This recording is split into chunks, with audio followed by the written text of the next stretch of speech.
Hi, my name is Leland Soto. I'm a personal trainer here in Victoria, BC, and I'm going to show you how to warm up, cool down, and do some accessory exercises to support your tenor drumming.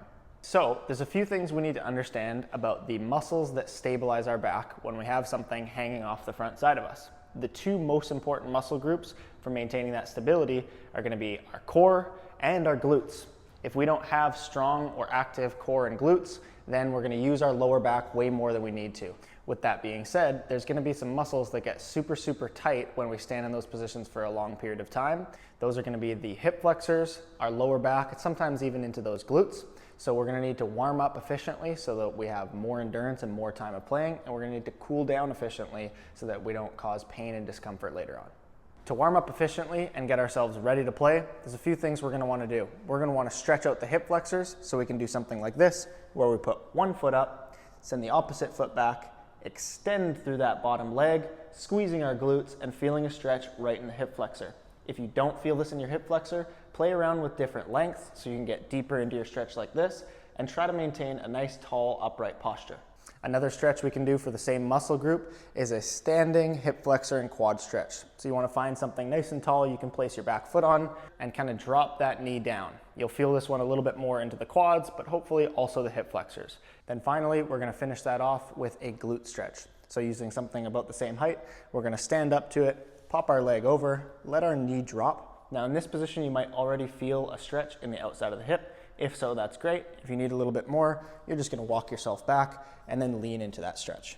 For all of these stretches, we're going to try to hold them for about 30 seconds to a minute. The more rounds you do, the more effective these are going to be. So lastly, we're going to activate the muscle tissue we want to be stable. So the most important thing for us is going to be keeping our core engaged as much as we can while we're playing for long periods of time. So something we can do to activate that is a dead bug. You can do this off a bench like this, or you could do it right off the floor. You're going to try to keep your lower back planted on the floor, pulling up your arms and your knees right in front. From there, we're extending opposite leg to opposite arm. If this one's super tough, we can just limit range of motion. So instead of going super deep into our stretches, we're just going to go out a little bit and then back up. Once we're done playing, we're going to want to make sure that we stretch out so that we don't get super tight in the areas we worked really hard. So we went over stretches for your hip flexors, quads, and your glutes. I would want you to repeat those stretches. We're also going to want to make sure that we're stretching out our lower back so that doesn't get tight, and there's a high likelihood that area is already sore and overworked already. So let's go into a stretch for your lower back. You're going to be on your knees, you're going to stick out your hands out in front of you, and then shift your weight back so you're getting your hips over top of your heels. If you want to get deeper into this stretch, you can always go side to side. So we're leaning over to one side, stretching that area out, and then we can follow that up by doing the opposite side. Now the best thing you can do for yourself to make sure that your endurance increases and you don't have pain over time is to do the homework. We want to actually create strength in the muscles that are going to stabilize you. Like we mentioned earlier, that's going to be the core and that's going to be the glutes. So I'm going to give you a little circuit you can do at home to make sure that you're progressing. We're going to start on the floor and we're going to go into our dead bug position. So once again, lower back is planted, hands and knees are ready to go, and we're going opposites into full extension. You're going to start with 20 reps of these and work your way all the way up to 40.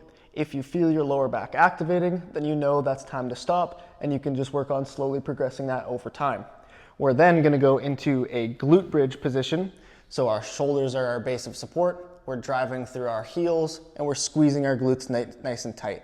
The main thing with all of these exercises is to make sure that the lower back doesn't engage. So really think about bracing your core and trying to feel your glutes work at the top of this one.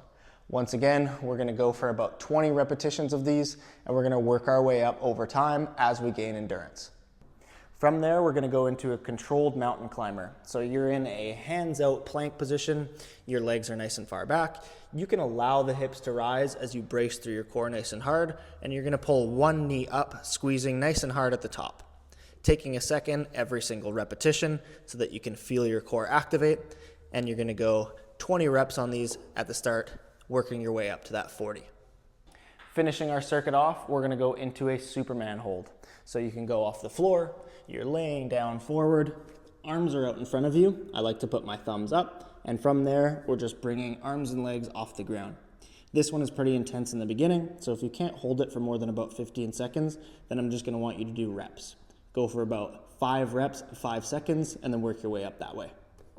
I want you to aim to do about 2 to 3 rounds of these exercises and work your way up as the body starts to adapt. Once again, if we have any lower back tension that's causing us a lot of discomfort, I want you to go back to the stretching and then just progress over time as you feel like you're gaining more endurance. If you have any specific concerns or want any questions answered, feel free to reach out to me. You can send me an email at privatefitness@outlook.com and I can give you a few tips and tricks for your specific situation.